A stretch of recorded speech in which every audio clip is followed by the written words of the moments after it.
बहुत समय पहले की बात है। एक बड़ा और सुंदर राज्य था सूर्यपुर।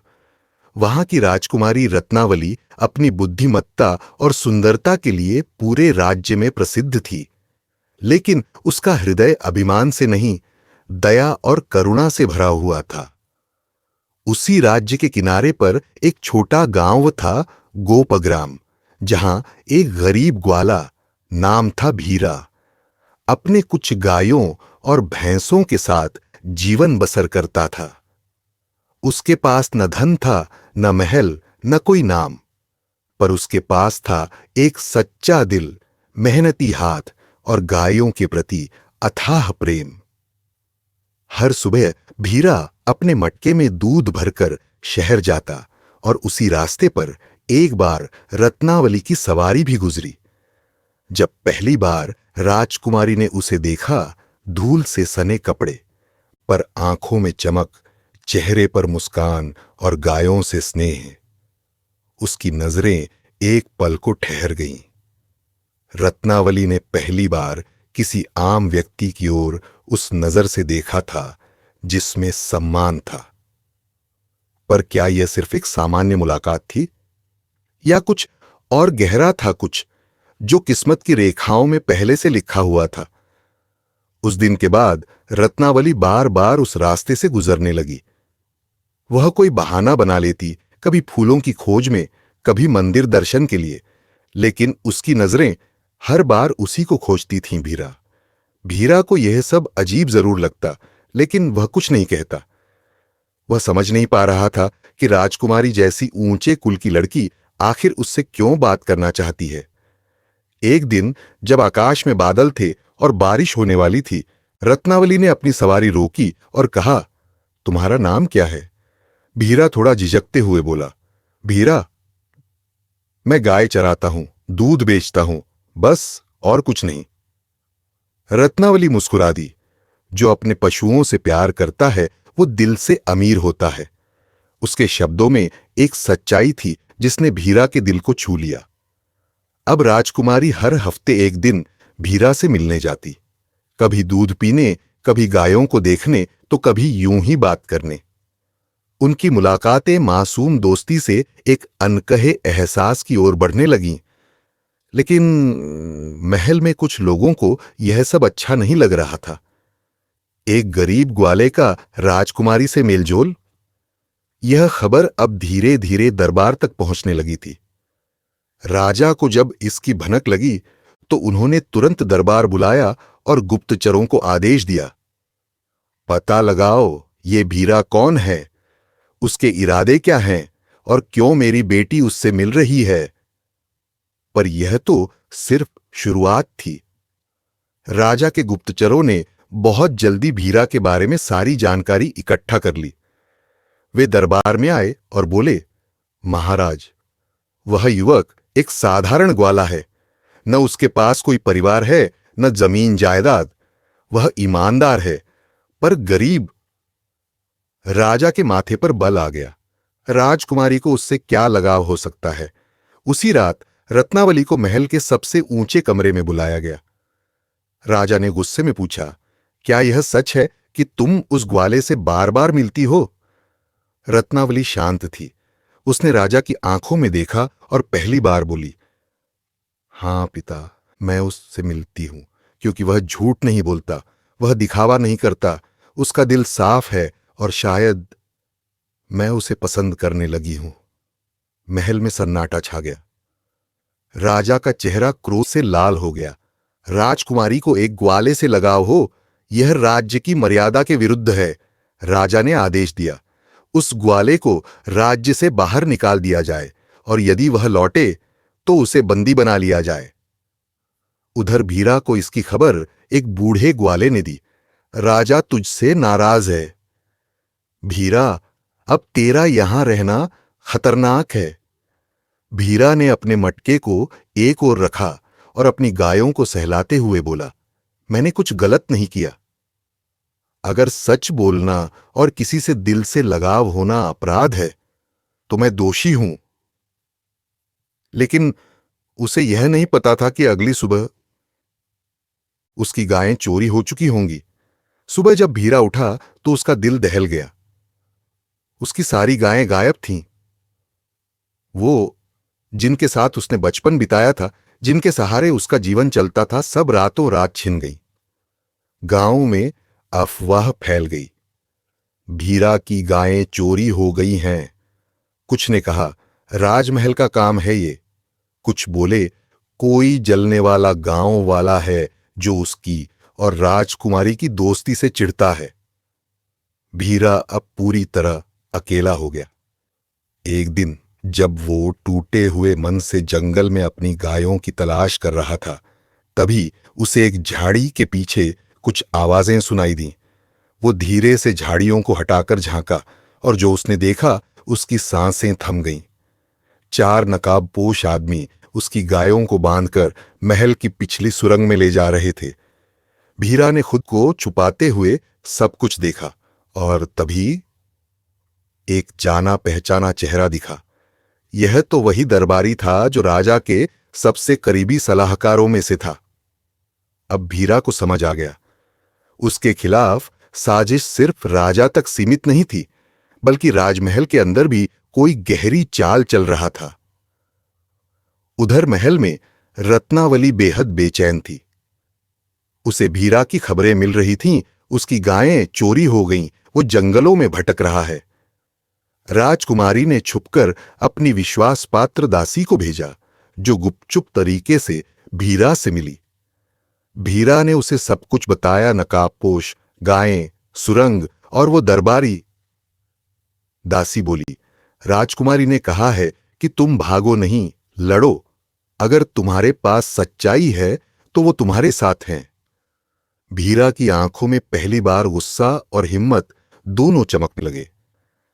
अब वो सिर्फ एक ग्वाला नहीं था, वो एक ऐसा व्यक्ति बन गया था जो सच की खोज में लड़ाई लड़ने को तैयार था। अब सवाल यह था, वो दरबारी कौन था? राजा क्या सच जान पाएगा? और क्या रत्नावली अपने प्यार को बचा पाएगी?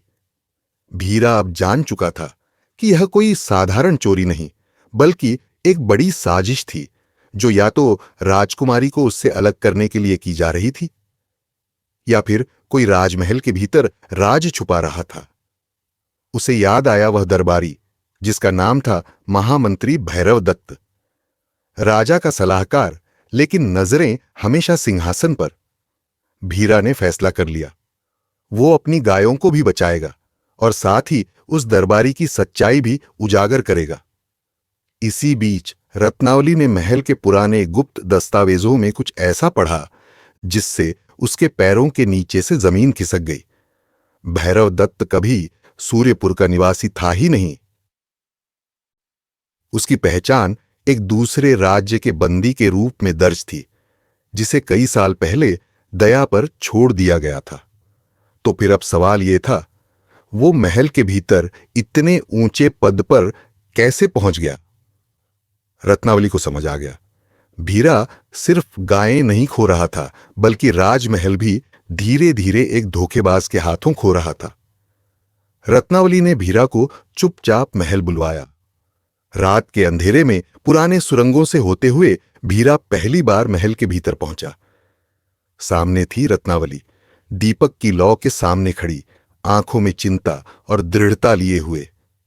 भीरा, मैं तुम्हें इस लड़ाई में अकेला नहीं छोड़ूंगी, पर यह लड़ाई अब सिर्फ मेरी नहीं रही, भीरा बोला, यह पूरे सूर्यपुर की है। अब दोनों ने मिलकर एक योजना बनाई जिसमें दरबारी की साजिश को सबूतों के साथ राजा के सामने लाया जाएगा। लेकिन यह आसान नहीं था, क्योंकि भैरव दत्त को शक हो चुका था कि उसकी चालें कोई भांप रहा है, और उसने एक आखिरी आदेश जारी किया, गांव के उस ग्वाले को जिंदा नहीं छोड़ा जाना चाहिए। भीरा और रत्नावली की योजना अब पूरी तरह तैयार थी। प्लान था, महल के पिछवाड़े की सुरंग में छिपे गायों को ढूंढना, सुरंग के रास्ते भैरव दत्त की गतिविधियों की रिकॉर्डिंग करना, और फिर सब कुछ राजा के सामने लाकर उजागर करना।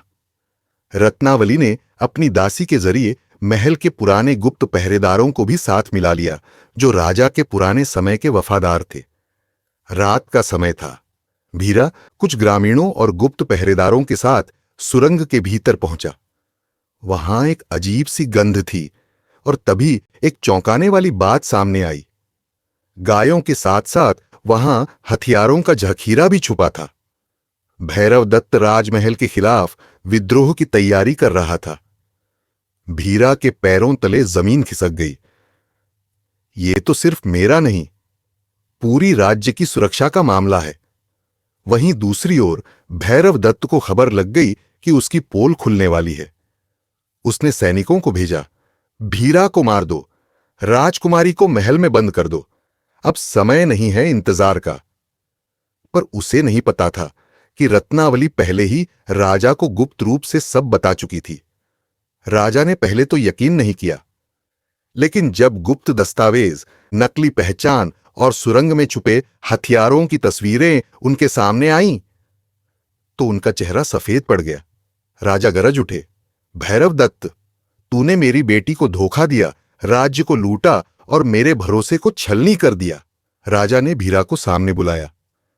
भीरा, जो अब भी अपने पुराने गमछे और मटके में खड़ा था, धीरे से बोला, महाराज, मुझे कुछ नहीं चाहिए, मेरी गायें वापस कर दीजिए, मैं चला जाऊंगा।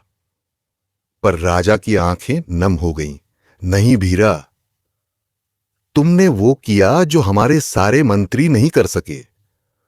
तुमने न सिर्फ अपनी सच्चाई को बचाया, बल्कि मेरी बेटी और पूरे राज्य को बचा लिया। उसी दिन एक असंभव सा निर्णय लिया गया। राजकुमारी रत्नावली और ग्वाले भीरा का विवाह पूरे राज्य में धूमधाम से हुआ। राजा ने ऐलान किया, धर्म, जात, पद ये सब सिर्फ बातें हैं। जिसके पास सच्चा दिल हो वही असली राजकुमार होता है। भीरा अब भी सुबह सुबह उठकर गायों को चारा देता है। बस फर्क इतना है, अब वो गौशाला महल के भीतर है और उसके साथ एक रानी है जो हर दिन उसकी थाली में प्यार से रोटी पर घी लगाकर रखती है। अब भीरा सिर्फ एक राजा दमाद नहीं है, वो जनता का प्रिय है। लेकिन असली चुनौती अब शुरू होती है। शादी के बाद भीरा और रत्नावली का जीवन एकदम अलग हो गया। रत्नावली ने उसे शाही जीवन जीने की पूरी आजादी दी, लेकिन भीरा अब भी महल के चमकते सिंहासन से दूर अपने पुराने कपड़ों में प्रजा के बीच रहना पसंद करता। एक दिन वह अकेले ही बाजार की ओर गया, जैसे पहले जाया करता था।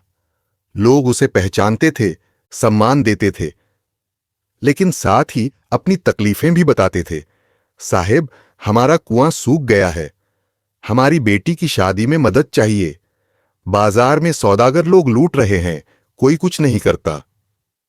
भीरा की आंखों में सवाल था। मैं राजा नहीं हूं, लेकिन अगर मेरी वजह से लोगों को उम्मीद है तो क्या मैं चुप बैठ सकता हूं? उसी रात रत्नावली से उसने कहा, मैं वापस वही बनना चाहता हूं, लोगों के बीच का इंसान।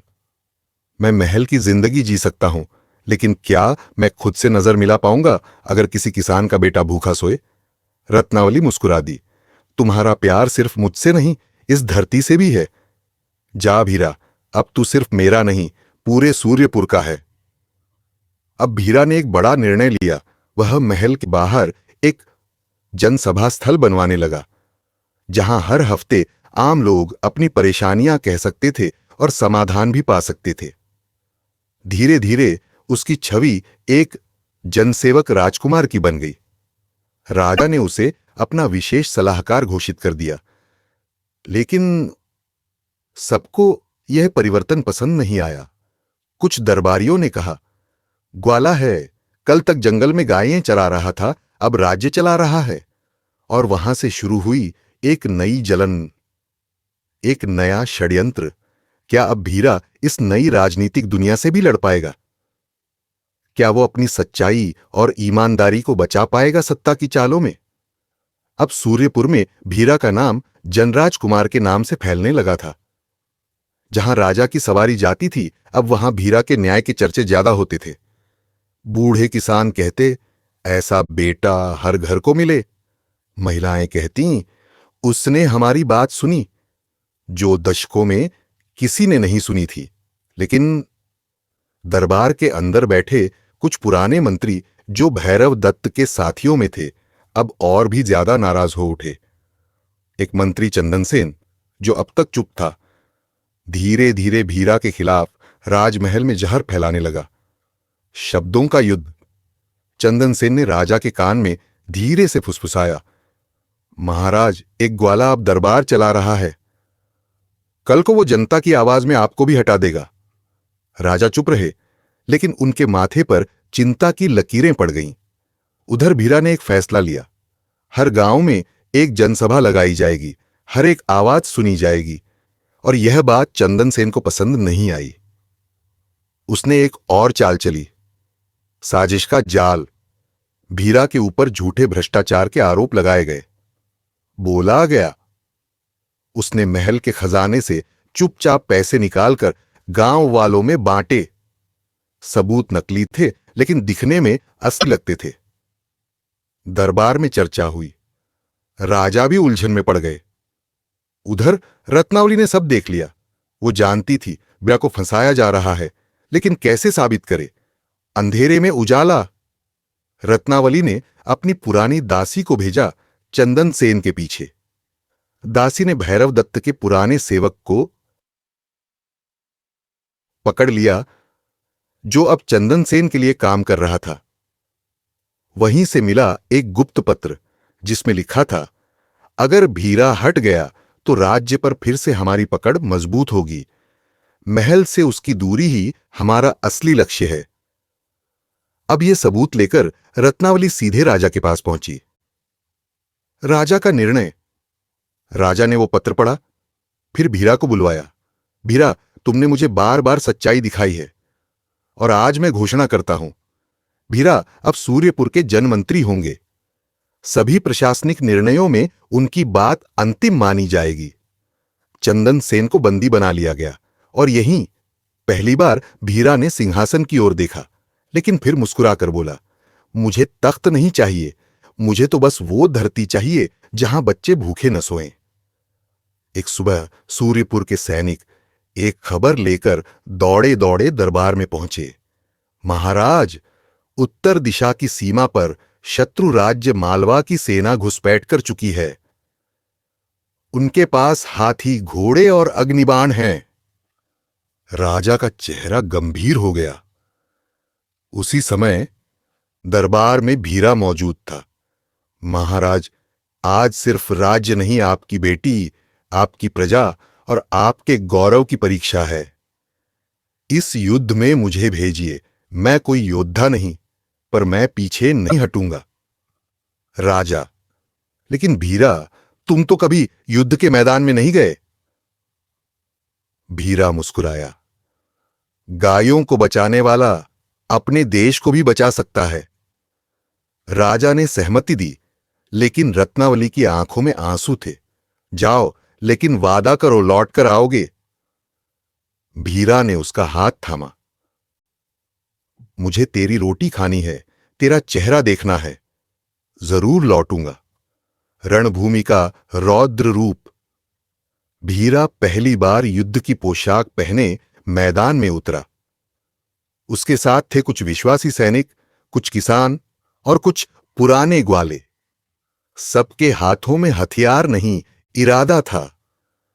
मालवा के सेनापति ने हंसते हुए कहा, ग्वाले और किसान युद्ध करेंगे? ये तो खुद मिट्टी में मिल जाएंगे। लेकिन वो नहीं जानता था कि जो गाय की रक्षा करता है, वो देश की माटी पर मर मिटने को भी तैयार रहता है। भीरा का युद्ध। भीरा ने योजना बनाई। पहले हमला नहीं किया, बल्कि गुप्त रास्तों से खाद्य भंडार पर धावा बोला। मालवा की सेना की रसद कट गई।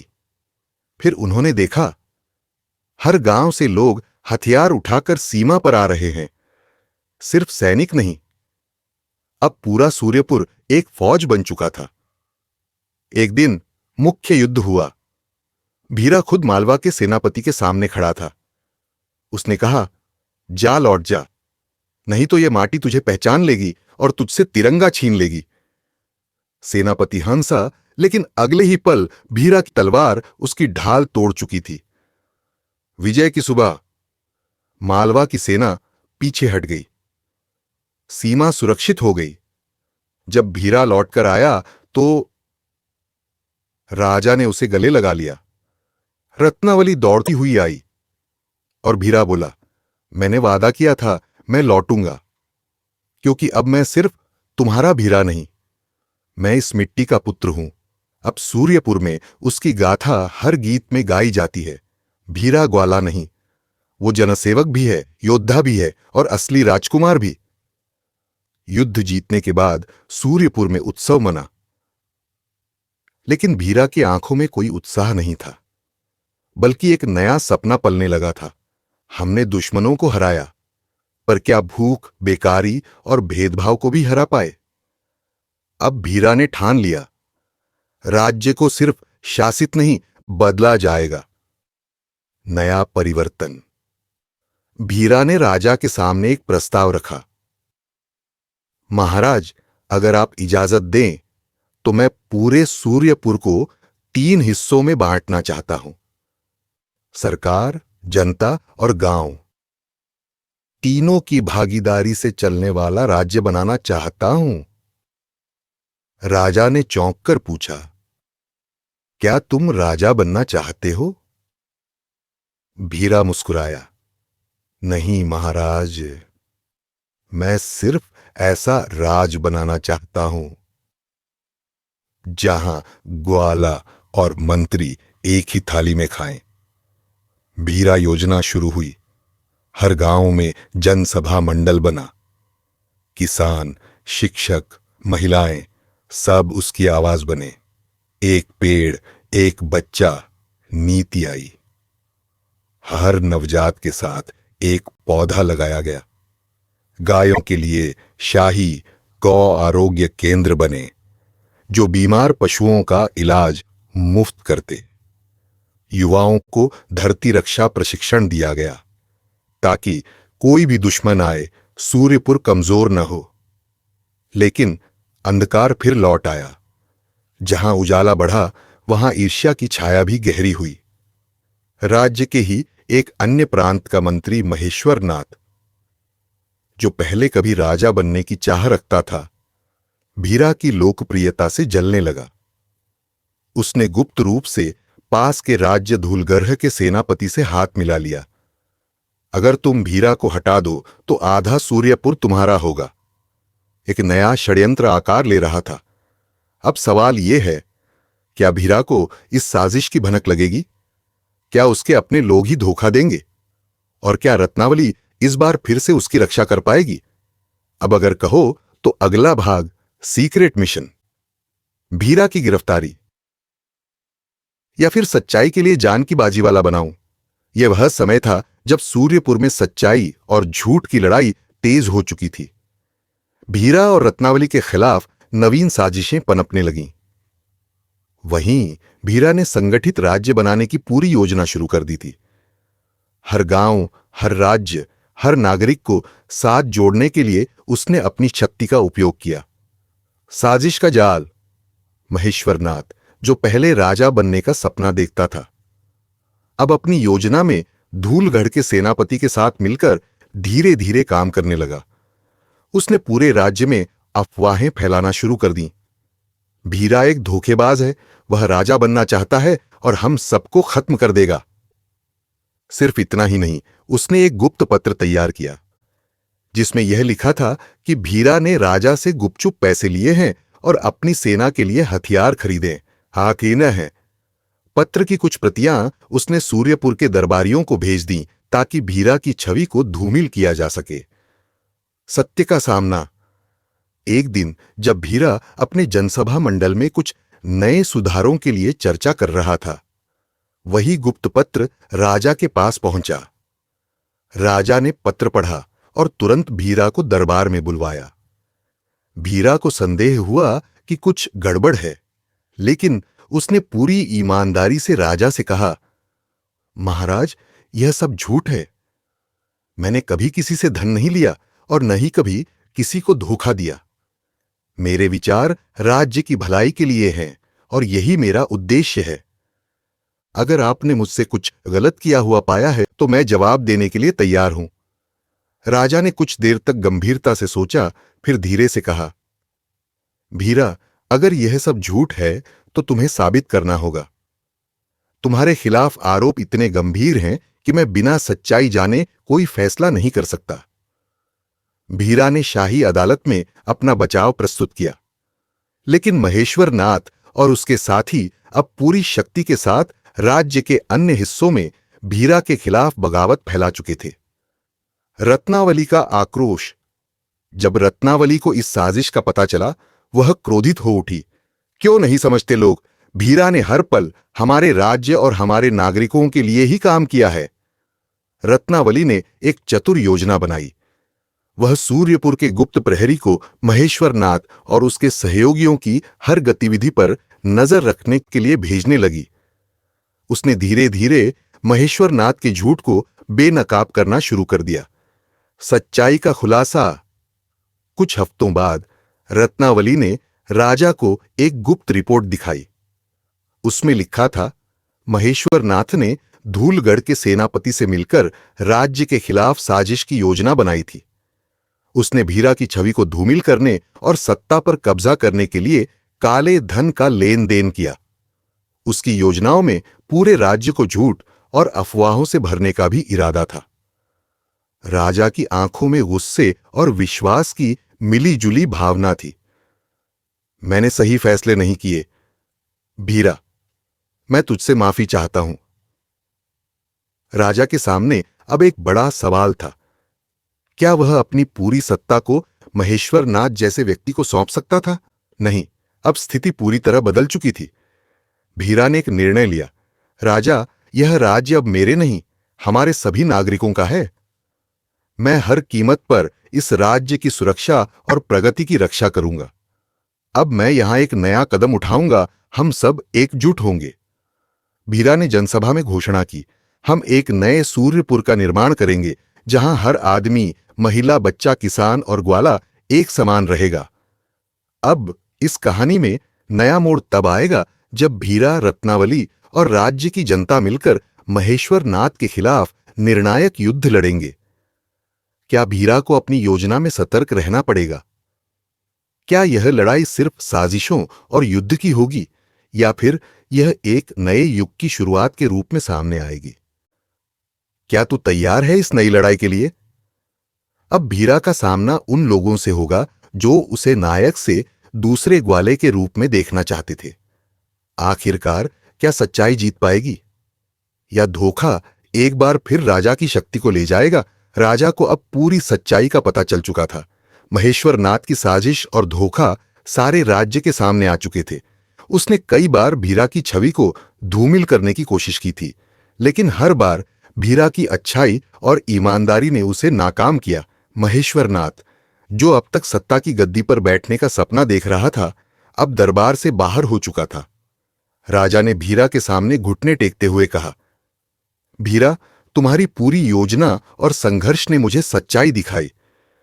मैंने जो गलती की वह कभी नहीं करूंगा। तुम सही थे, राज्य अब तुम्हारे साथ है। निर्णायक युद्ध की तैयारी।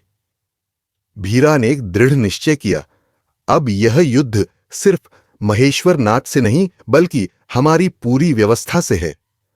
भीरा ने एक निर्णायक युद्ध की योजना बनाई जो राज्य को अंदर से बदलने के लिए था।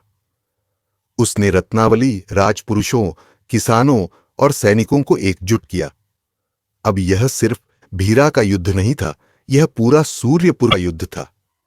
हर गांव, हर खेत, हर किसान इस अभियान का हिस्सा बनने जा रहा था। सभी का एक ही लक्ष्य था, सूर्यपुर को एक सशक्त, न्यायपूर्ण और समान राज्य बनाना। महेश्वर नाथ का अंजाम। महेश्वर नाथ ने अपने गुप्त सैनिकों के साथ धूलगढ़ से हमला किया, लेकिन उसे यह नहीं पता था कि भीरा और उसकी सेना पहले से हर मोर्चे पर तैयार थीं। जब महेश्वर नाथ ने हमला किया, भीरा और उसकी सेना ने गुप्त रणनीतियों से उसे पराजित कर दिया। महेश्वर नाथ को पकड़ लिया गया और उसे राजमहल में पेश किया गया। राजा ने उसे देखा और कहा, तुमने हमें धोखा दिया, लेकिन आज तुम खुद को जवाब देने के लिए तैयार रहो। महेश्वर नाथ को तख्त पर चढ़ाया गया और उसे राज्य द्रोह का अपराधी घोषित किया गया। राज्य के लोग, जो अब भीरा के साथ थे, उसकी सजा सुनकर संतुष्ट थे, लेकिन भीरा ने उसके जीवन को त्यागने का आदेश नहीं दिया।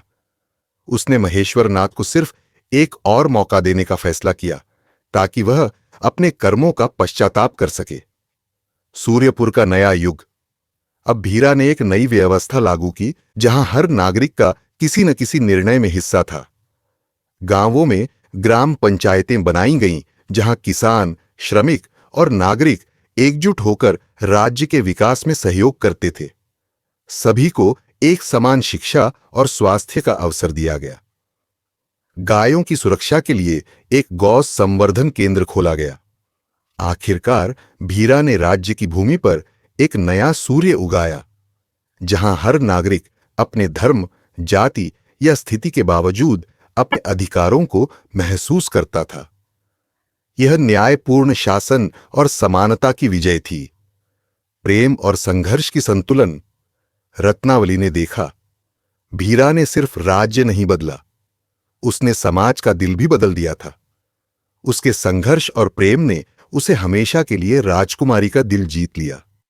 राजा और रत्नावली ने साथ मिलकर भीरा को राज्य का मुख्य सलाहकार नियुक्त किया। सूर्यपुर में आत्मनिर्भरता और शांति का नया युग शुरू हुआ। सभी गांव एकजुट हुए और राज्य में कोई भूखा नहीं था। हर व्यक्ति अपनी मेहनत से खुशहाल था। समापन, सत्य की विजय। भीरा अब सिर्फ एक ग्वाला नहीं था, वह एक नेता, एक योद्धा और एक समानता के प्रतीक बन चुका था। राज्य की सीमाओं से बाहर भी लोग भीरा के आदर्शों को अपनाने लगे थे। सूर्यपुर ने एक नई दुनिया की नींव रखी थी, जहां न केवल लोग बल्कि धरती और प्रकृति भी एक साथ समाज की प्रगति का हिस्सा थीं। रत्नावली और भीरा का प्रेम अब विस्मयकारी था, क्योंकि दोनों ने साथ मिलकर न सिर्फ एक राज्य बचाया, बल्कि एक नए भविष्य का निर्माण किया था।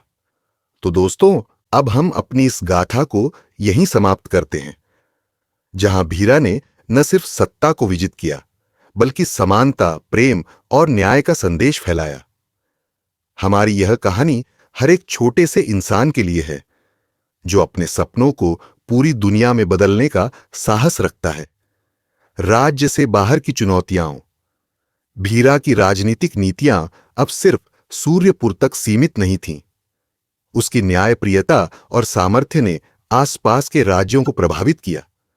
अब धूलगढ़, कुमारपुर और अन्य पड़ोसी राज्य भी उसकी नीतियों का पालन करने के लिए तैयार थे। आखिरकार उसने जो राजनीतिक, आर्थिक और सामाजिक सुधार किए थे, उन्होंने सबको यह दिखा दिया था कि समानता और समृद्धि का रास्ता वास्तव में संघर्ष और समझदारी से जाता है। भीरा का अंतर्राष्ट्रीय प्रभाव। भीरा का प्रसिद्धि अब सूर्यपुर की सीमाओं से बाहर भी पहुंच चुकी थी। राज्य राज्य से लोग भीरा के दर्शन लेने आते, उसके साथ बैठकर बातें करते। यह देखकर रत्नावली ने भीरा से एक सवाल पूछा, तुम्हारा सपना तो सूर्यपुर को सुधारने का था, लेकिन अब क्या तुम पूरी दुनिया को बदलने का सोचना चाहते हो? भीरा मुस्कुराया और कहा, सूर्यपुर को तो हमने सुधार लिया, अब समय है उन राज्यों को समझाने का, जो सत्ता के नाम पर सिर्फ स्वयं के हित के लिए दूसरों को दबाते हैं। सही मार्ग पर चलने से ही राज्य समृद्ध होता है, और मैं वही दिखाना चाहता हूं। नई चुनौती, धर्म और राजनीति का मिला जुला रास्ता। लेकिन जैसे जैसे भीरा की सत्ता बढ़ी, कुछ राजनीतिक प्रतिद्वंद्वी भी उभरे। कई राज्य अपनी धार्मिक आस्थाओं का हवाला देते हुए भीरा की नीतियों पर सवाल उठा रहे थे। कुछ राजा यह कहने लगे कि भीरा धर्म और राजनीति को मिलाने की बजाय उन्हें अलग रखना चाहिए। वहीं कुछ विद्वान यह सोचने लगे कि धर्म और न्याय का एक नया रूप भीरा दिखा सकता है। भीरा ने इस चुनौती को सहजता से स्वीकार किया। वह जानता था कि केवल राजनीतिक शक्ति से नहीं, बल्कि धर्म की वास्तविक समझ से ही हर व्यक्ति को समान अधिकार दिए जा सकते हैं। धर्म और राज्य का संतुलन। भीरा ने एक नई धार्मिक शिक्षा नीति बनाई, जिसमें धर्म को समानता, दया और सत्य के दृष्टिकोण से देखा गया। अब राज्य में सभी धर्मों के आध्यात्मिक गुरु एक साथ बैठते और समाज के लिए निर्णय लेते। यह सुनिश्चित किया गया कि धर्म का पालन होने के बावजूद सभी को समाज में समान अवसर मिले। यह नीति न केवल सूर्यपुर बल्कि आसपास के राज्यों में भी लागू होने लगी। भीरा ने यह साबित कर दिया कि धर्म और राजनीति के बीच संतुलन कायम किया जा सकता है, अगर ध्यान सिर्फ जनकल्याण पर हो। नया युद्ध, मानसिकता का युद्ध। अब भीरा की न्यायप्रियता और नीति के खिलाफ सबसे बड़ी चुनौती मानसिकता की थी। राज्य में कुछ लोग ऐसे थे जो पुरानी सामाजिक रीतियों और संवेदनाओं से चिपके हुए थे। उन्होंने भीरा की योजनाओं को नकली, अनावश्यक और हानिकारक माना। इन लोगों ने जनता को भ्रमित करने के लिए झूठी अफवाहें फैलानी शुरू कर दीं। कहने लगे कि भीरा मूल संस्कृति को मिटा रहा है, कृषि की ताकत को नष्ट कर रहा है। भीरा के सामने एक सवाल था, क्या वह इन मानसिकता वाले लोगों से सीधे टकराएगा या उन्हें समझाने का मौका देगा? भीरा ने अपना निर्णय लिया। इस युद्ध को सिर्फ तलवारों से नहीं जीता जा सकता। यह युद्ध मानसिकता का है। हमारा लक्ष्य समाज को न केवल सशक्त करना है बल्कि उसे सही रास्ते पर लाना है। भीरा ने जन जागरूकता अभियान शुरू किया। वह गांव-गांव गया और लोगों को समझाया कि नई नीतियां और सुधार केवल उनके भले के लिए हैं। वह यह बताने में सफल रहा कि सिर्फ इस तरह से समाज और राज्य दोनों ही उन्नति कर सकते हैं। वह अपने संदेश में विश्वास रखता था, अगर हम सब साथ आएं तो हम किसी भी भ्रम और अंधविश्वास को हरा सकते हैं। एक नया सूरज। सूर्यपुर अब एक अंतर्राष्ट्रीय उदाहरण बन चुका था। लोग अब यह मानने लगे थे कि शक्ति का सही उपयोग और समानता का पालन किसी भी राज्य को शांति और समृद्धि दे सकता है। भीरा और रत्नावली के प्रेम की मिसाल और राज्य के हर नागरिक के प्रति उनकी निष्ठा अब दुनिया भर में एक आदर्श के रूप में पहचानी जाने लगी थी। लेकिन अब सबसे बड़ा सवाल था, क्या भीरा के इन सुधारों से राज्य में स्थायी परिवर्तन आएगा? क्या समानता और सामर्थ्य हर राज्य और देश में स्थायी रूप से लागू हो पाएगा? या फिर किसी ने सत्ता को अपनी शक्ति बनाए रखने का रास्ता बदलने की कोशिश की? आखिरकार क्या भीरा और उसकी नई सूर्यपुर व्यवस्था आने वाली पीढ़ियों के लिए एक दीप्ति बन पाएगी? बदलाव की हवा। भीरा और रत्नावली की कड़ी मेहनत ने राज्य में एक नई हवा का संचालन किया था। सूर्यपुर अब सिर्फ एक राज्य नहीं रहा बल्कि आदर्श बन चुका था। लेकिन जैसे जैसे सूर्यपुर की प्रसिद्धि बढ़ी, वहीं कुछ लोग अपने परंपरागत विचारों के खिलाफ जाने से डरने लगे थे। कुछ राजकुमारों और दरबारियों ने यह कहकर आवाज उठानी शुरू की कि यह परिवर्तन बहुत तेज है, हमें परंपरा और संस्कृति का सम्मान करना चाहिए। कई लोगों को यह लगने लगा कि भीरा का शासन किसी तरह से उनकी आधिकारिक शक्ति और परंपराओं के खिलाफ जा रहा है। क्या भीरा की क्रांति सच में सूर्यपुर के लिए भली थी या यह केवल एक रचनात्मक भ्रम था? यह सवाल अब दरबार में गूंजने लगा था। चुनौती। पुराने विश्वासों के खिलाफ। राज्य में पुरानी कुरीतियां और विश्वास अभी भी जिंदा थे, जो न सिर्फ एक राज्य की व्यवस्था बल्कि मानवता के लिए भी खतरे की घंटी साबित हो सकते थे। बहुत से लोग सामाजिक असमानताओं और व्यक्तिगत स्वतंत्रता को लेकर चिंतित थे।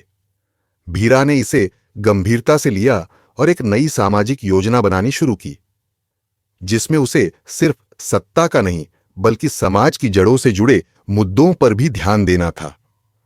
सामाजिक सुधार, एक नई दिशा। भीरा ने सबसे पहले गरीबी और शोषण को दूर करने के लिए आर्थिक पुनर्निर्माण पर काम शुरू किया। उसने कृषि सुधार, वाणिज्यिक व्यापार और शिल्पकला को बढ़ावा देने के लिए एक नई नीति बनाई। सभी गरीबों को श्रम का उचित पारिश्रमिक और स्वास्थ्य सेवाएं सुनिश्चित करने के लिए काम किया गया।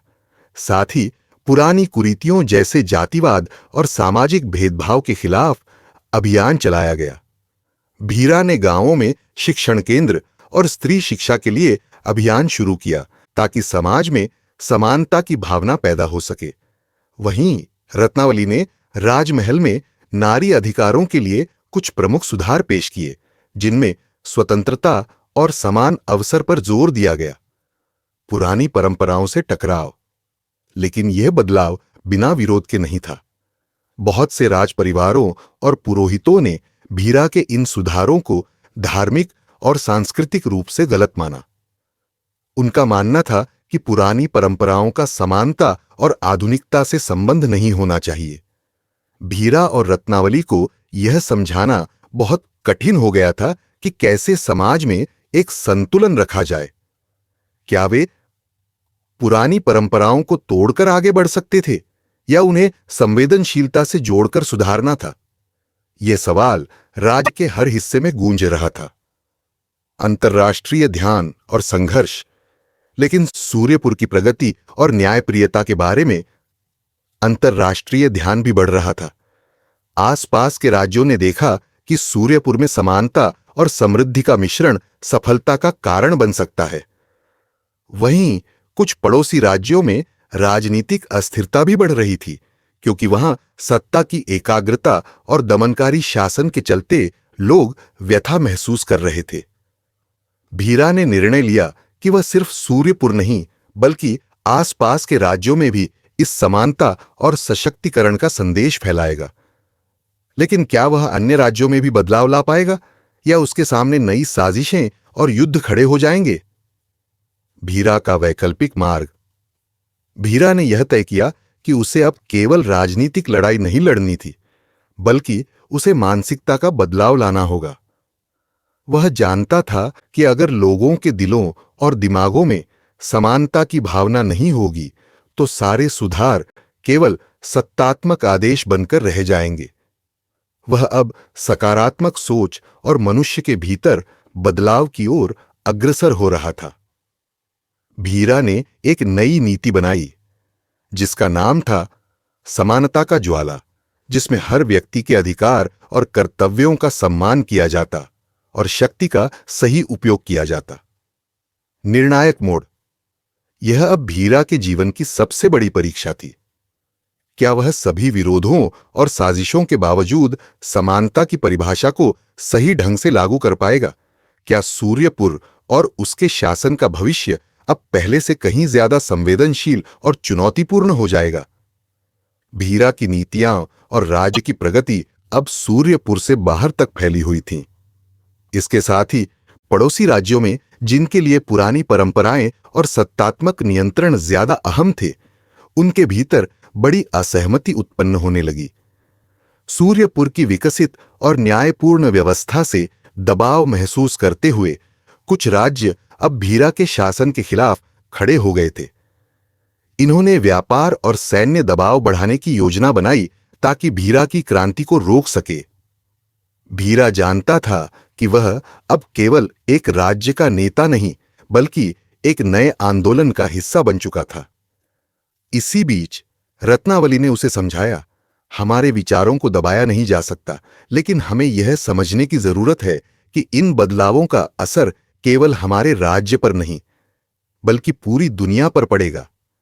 राज्य के भीतर कुछ पुराने द्वारपालों और साधु वर्ग, जो भीरा की नीतियों के खिलाफ थे, ने अपने हथियारों से सज्जित होकर राज्य के सबसे ताकतवर दुर्ग की ओर कूच करना शुरू किया। उनका कहना था कि हमारी प्राचीन परंपराएं और विश्वास कहीं न कहीं समाज के लिए ही सुरक्षित हैं। लेकिन भीरा ने इस विरोध को संवेदनशीलता और समझदारी से जवाब दिया। हम अपने समाज को समानता, शांति और भाईचारे के मार्ग पर चलने के लिए मजबूर नहीं करेंगे। हमारा उद्देश्य सिर्फ लोगों को समझाना और उनके दिलों में बदलाव लाना है।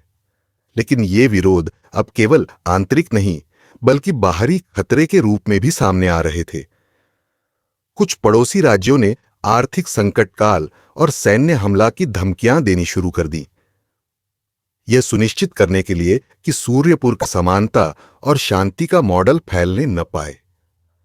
भीरा ने यह महसूस किया कि अब केवल शक्ति से ही नहीं, रणनीतिक समझ और लोकहित के साथ भी उसे कदम उठाने होंगे।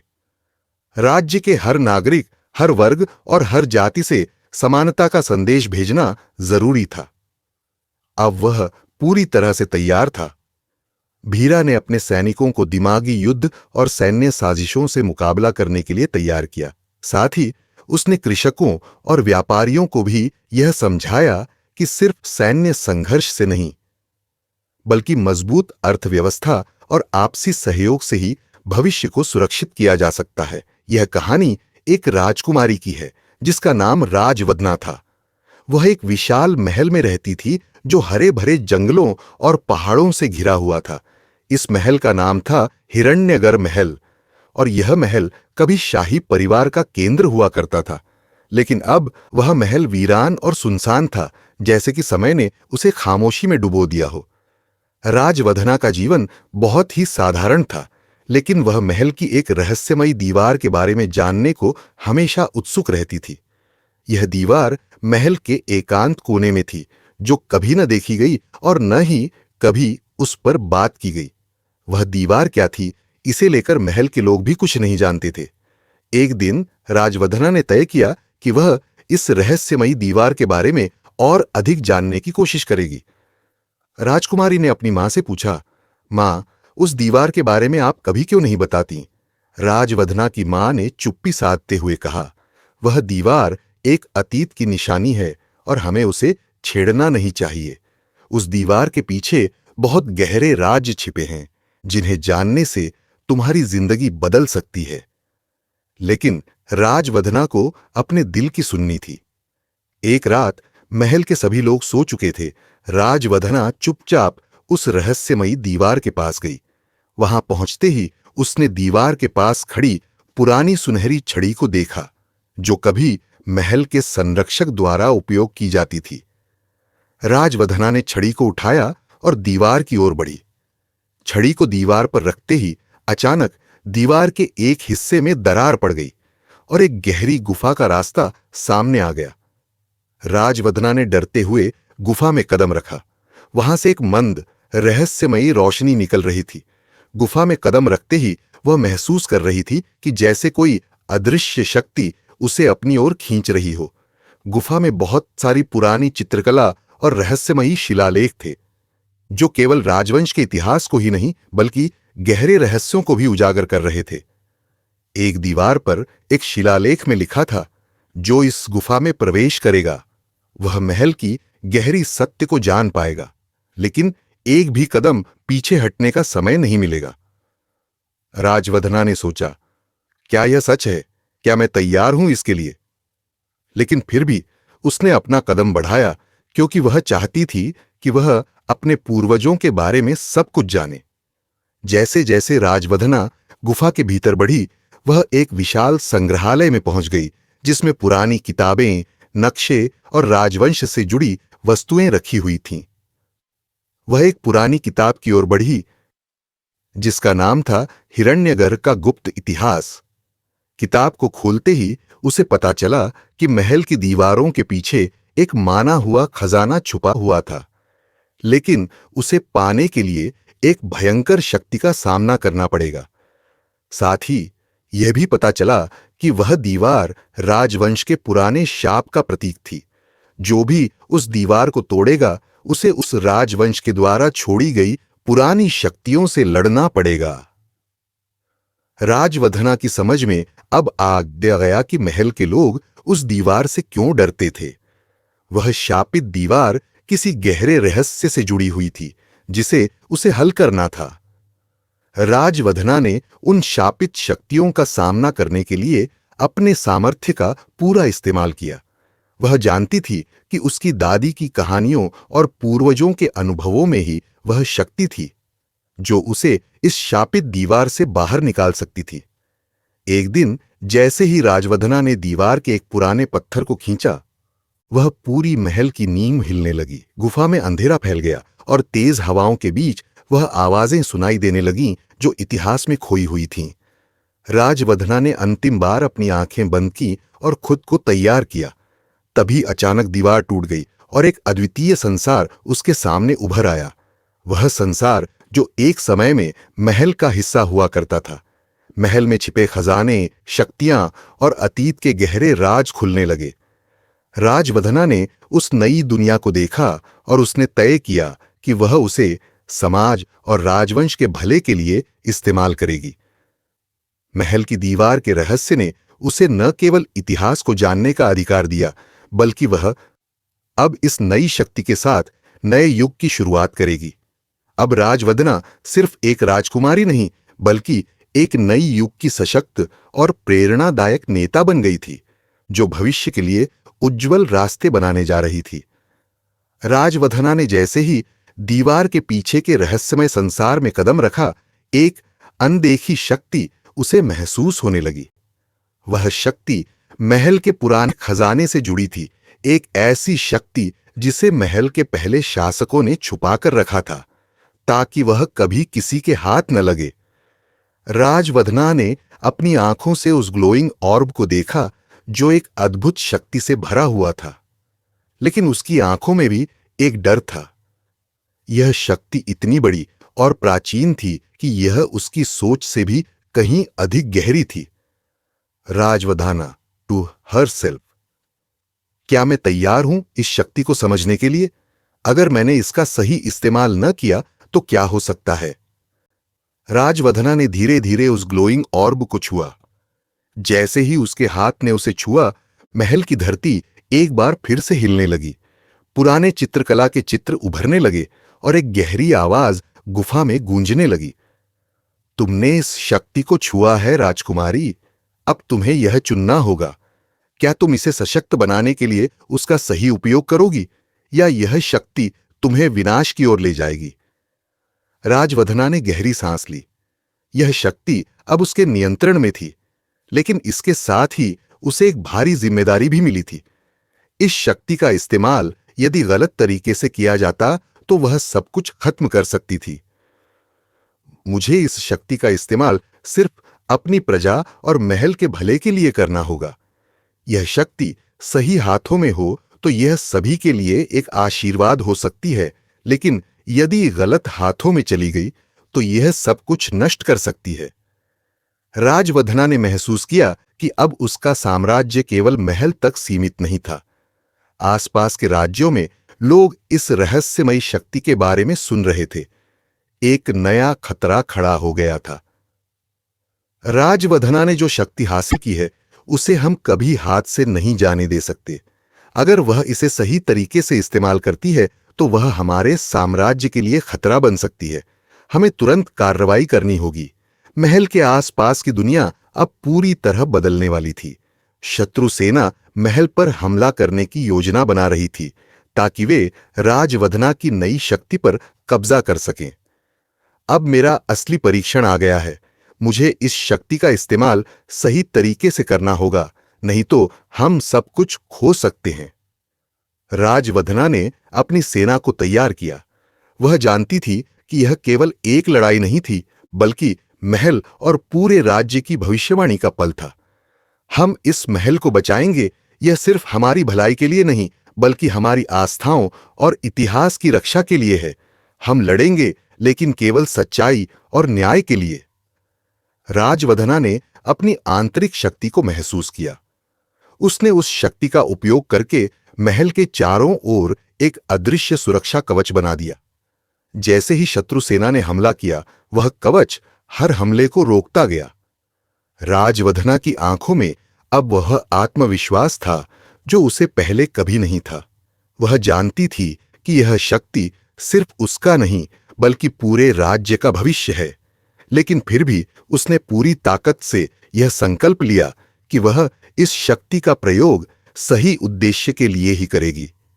राजवधना, तुम जिस शक्ति के साथ खेल रही हो, वह तुम्हारी दुनिया को नष्ट कर सकती है। अगर तुम इसे हमारे खिलाफ इस्तेमाल करोगी तो हम सब कुछ खत्म कर देंगे। राजवधना कामली, तुमने मेरे राज्य पर हमला किया, लेकिन यह शक्ति मैंने किसी भलाई के लिए हासिल की है। यह तुम्हारी शक्ति नहीं है और कभी नहीं होगी। तुम्हारा अंत तुम्हारे अपने गलत फैसलों के कारण होगा, न कि मेरी शक्ति के कारण। राजवधना ने न केवल अपनी शक्ति को समझा, बल्कि यह भी साबित कर दिया कि सच्चाई और न्याय की शक्ति, चाहे वह कितनी भी बड़ी क्यों न हो, हमेशा विजय प्राप्त करती है।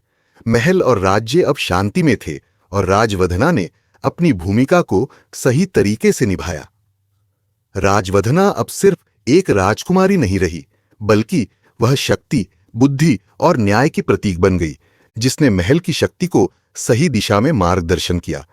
वह जानती थी कि सभी शक्तियों का एक उद्देश्य होता है और उस उद्देश्य को पहचान कर ही कोई सच्चा नेतृत्व किया जा सकता है।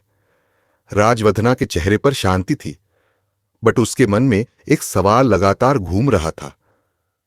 क्या मेरी परीक्षा यहीं खत्म हो गई है, या यह सिर्फ शुरुआत है? शक्ति मिलना आसान था, उसका सही उपयोग करना भी एक युद्ध था, लेकिन अब उस शक्ति को अहंकार से बचाना सबसे बड़ी परीक्षा थी। कुछ ही दिनों में आसपास के कई छोटे राज्य राजवधना के पास प्रस्ताव लेकर आने लगे, कुछ मित्रता तो कुछ। महल के भीतर ही एक ऐसा व्यक्ति था जो राजवधना से ईर्ष्या करता था। उसका नाम था सारंग, जो दरबार का एक प्रतिष्ठित मंत्री था। उसे यह विश्वास नहीं हो पा रहा था कि एक युवती इस तरह की अद्भुत शक्ति की उत्तराधिकारी बन सकती है। ये शक्ति अगर मेरे पास होती तो मैं पूरे आर्यवर्त का सम्राट बन चुका होता। अब वक्त है कि राजवधना को नीचा दिखाया जाए। सारंग ने चोरी छुपे उस ग्लोइंग ऑर्ब के पास जाना शुरू कर दिया। धीरे धीरे वह उसकी शक्ति को समझने लगा, लेकिन ऑर्ब ने एक बार फिर चेतावनी दी। Orb, glowing, a soft whisper, सच्चाई और शुद्ध हृदय के बिना जो मुझे छूने का प्रयास करेगा, उसका नाश निश्चित है। लेकिन सारंग ने वह चेतावनी अनसुनी कर दी। एक रात जब महल में सभी सो रहे थे, सारंग ने ऑर्बी चुराने की कोशिश की, लेकिन जैसे ही उसने ऑर्ब को छुआ, पूरा महल काले धुएं से घिर गया। एक पुरानी, भुला दी गई राक्षसी शक्ति ऑर्बी से निकल आई।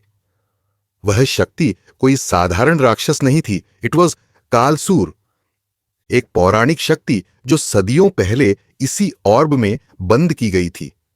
वह अब आजाद हो चुका था। कलासुर इन अ थंडरस वॉइस, किसने मेरी नींद तोड़ी है? अब इस संसार को मेरी वापसी का मूल्य चुकाना होगा। राजवधना को जब यह सब पता चला, वह तुरंत एक गुप्त मंदिर की ओर भागी, जहां एक आखिरी अस्त्र छिपाया गया था, धारणी शक्ति, जो केवल सच्चे दिल वाली रानी ही चला सकती थी। लेकिन यह अस्त्र चलाने के लिए उसे अपनी आत्मा की एक पवित्र परीक्षा देनी थी। अपनी शक्ति के लोभ से मुक्त होकर यह सिद्ध करना था कि वह शक्ति की नहीं, सेवा की इच्छुक है। राजवधना ने वह परीक्षा पास की और धारणी शक्ति ने उसकी हथेलियों में एक प्रकाश का रूप लिया। सीन, एक भयंकर युद्ध का मैदान, कालसूर की अंधकारमय सेना महल के द्वार पर। राजवधना सफेद रथ पर सवार, धारणी शक्ति के प्रकाश से नहाई हुई अपनी सेना का नेतृत्व करती है। दोनों शक्तियों का टकराव हुआ, एक ओर विनाश की शक्ति और दूसरी ओर न्याय की। कलासुर, तू एक स्त्री होकर मुझसे लड़ेगी? यह तेरी भूल है। राजवधना, मैं एक स्त्री ही नहीं, एक रक्षक हूं। मेरी शक्ति, मेरी आस्था और मेरा त्याग है, और जब तक यह भूमि जीवित है, तब तक कोई कालसूर इसे नहीं जीत सकता। धारणी शक्ति की एक तेज किरण कालसूर के हृदय से आर पार हो गई। राक्षसी शक्ति छिन्न भिन्न हो गई और ऑर्ब, अब महल फिर से चमकने लगा। न केवल अंधकार दूर हुआ था, बल्कि राजवधना के साहस, संयम और सेवा ने उसे एक आदर्श रानी बना दिया था। वह अब न सिर्फ अपने राज्य की, बल्कि आसपास के सभी राज्यों की मार्गदर्शक बन गई थी। उसका नाम अब कहानियों और ग्रंथों में अमर हो गया।